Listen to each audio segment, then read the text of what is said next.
সবসময় দামের দিকে খুব ফোকাস করি।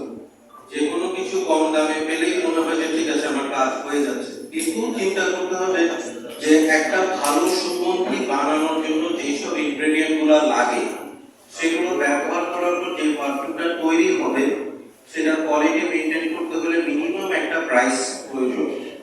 এবং একটা ভালো পারফিউম যদি আপনি ব্যবহার করতে চান তাহলে সেটার মূল্য মিনিমাম 2 থেকে 3,000 টাকা হবে।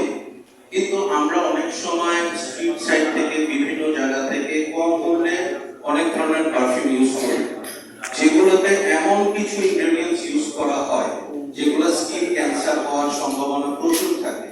স্কিন ইরিটেশন, বিভিন্ন ধরনের যে আমরা স্কিন ডিজিজ গুলো দেখি সেগুলো কিন্তু হতে পারে এই ধরনের ইনগ্রেডিয়েন্টস থেকে।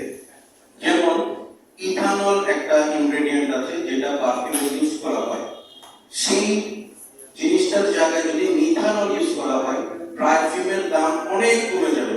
যেটার দাম হওয়ার কথা ছিল 2,000 টাকা সেটা 200 টাকাতেও নেমে আসতে পারে।